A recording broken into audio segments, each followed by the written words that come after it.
I really shouldn't be telling you this, but sometimes I am a bad parent. And yesterday, I think I get the award for world's worst father.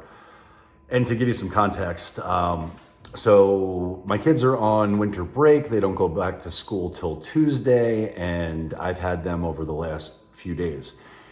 And because I work for myself and I've got some flexibility in how I time block, how I schedule myself, I always ensure, or at least I do my best, to block out time whenever I've got the girls so that we can do something fun and enjoy the time together. So yesterday was Friday, and I knew that I was going to have them all day, and so I was plotting. I was looking for something cool to do. I was looking for something that they would enjoy. And I remember that someone else had told me that the South Florida Fair is this month. And so I did some research. I jumped on the Google machine. I went on the intrawebs. I found the South Florida Fair website. And here's where I know that I don't know if I have CTE, and I probably do because I played a lot of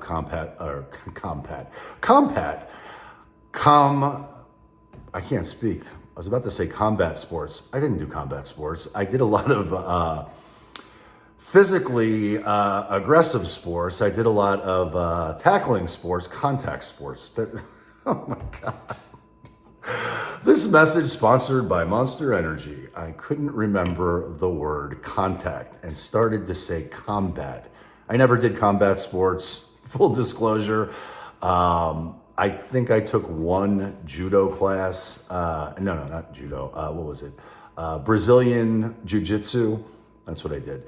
Right before the pandemic started, I signed up for Gracie Jiu-Jitsu over here in West Lake Worth. And I went for about a week, then the pandemic started and I stopped going because of the pandemic. And I had other things to do. But anyhow, I digress. I did not ever do combat sports, but I did a lot of contact sports, right? Played football. There's nothing that I haven't led with my head with in life. And that probably wasn't very smart because now I can't remember the word contact sports. But this video is not meant to be a contact sport. It's meant for me to tell you what a horrible father I am. So I'm looking to surprise the girls. And I go on the website. I'm spending time on the website. I'm reading the website. I'm looking at the schedule. I'm looking at the activities. I'm looking at the rides. I buy advance tickets. I buy the ride band or whatever the hell it's called. Unlimited rides for the three of us. And I am fired up. I am envisioning the fun that we're going to have. I can see myself with them in this fair, on these rides. And more importantly, the thing that I think I was most focused on was I could smell and taste. I was literally salivating over the idea that I was going to get a sausage and pepper sandwich. And it's no good if I make it. Even though I'm a phenomenal cook. I like to cook. I like to make sausage and peppers. But there's something special, to me at least. Maybe it's nostalgic. I don't know. But carny food, sausage and peppers made by somebody at a carnival is always going to taste a million times better than anything I'm going to make. So anyhow, there I am. I'm fixated, and I buy the tickets. I spend the money. It's all good. And I'm teasing them, literally. I am teasing them all day long about the fun thing that we're going to do that they don't know about.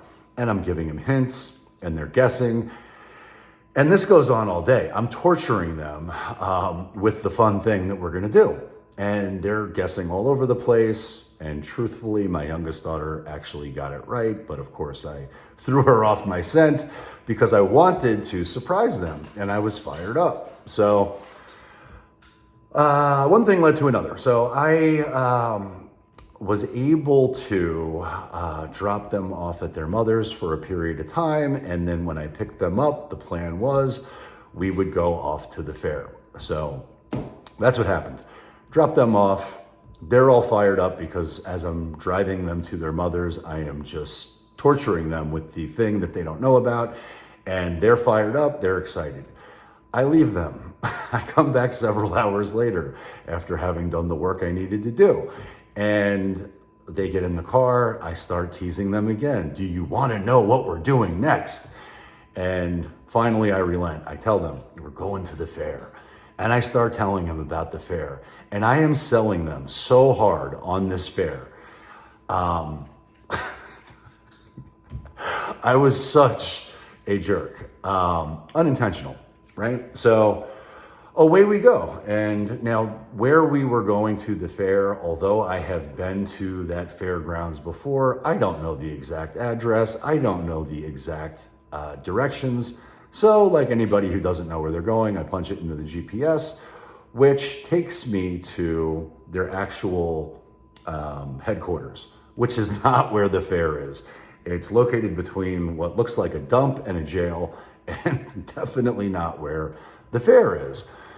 So as we're driving, and I'm noticing that there's not really the signage or the traffic that I would expect, I'm starting to realize that there is a possibility that I got the dates wrong. But of course, I'm not going to let them know that because I don't want to admit that I'm wrong or admit defeat or have to deal with the disappointment that is surely coming. And I still held out hope because I knew where I drove was not where the fair should be.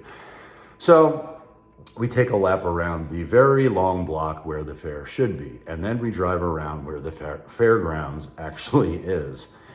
And what seemed very unusual is that although there were lots of trucks, vendors, rides, stuff, people, merchandise, all kinds of things that indicate that there is a fair, none of it was set up, which slowly started to make me realize that I probably got the dates wrong. But because I'm a man and I refuse to look at the website again as I'm driving, I want to insist that I'm right. And I take one more lap around just in case we might have missed it. And by this point, my poor kids are exhausted, tortured, and actually they were, to their credit, very good in the car or in the truck. But I realized that the fair was not yesterday. It starts, I think, next Friday. So there we were, all dressed up, ready to go, and no fair to go to. And after pulling off to the side of the road and confirming with the website that I was dead wrong, the fair is not starting tomorrow, I then told them. And I could not blame my youngest for starting to cry because I had pumped this thing up so heavily and I got them so amped up and excited that I felt like the world's worst father for just crushing their expectations, creating expectations, and then crushing their expectations because I got the date wrong. And I have no idea why. I don't know if I was focused on something else or the CTE is really kicking in, but I got it wrong. And so I said as much. I said, guys, look, I'm sorry. I messed up. I don't know how I messed up, but I thought it was today and I was wrong. And thankfully, the location of the fair is not too far from where I live, but it's about a 20-minute ride home. And as we're driving, it occurs to me that there is a plan B.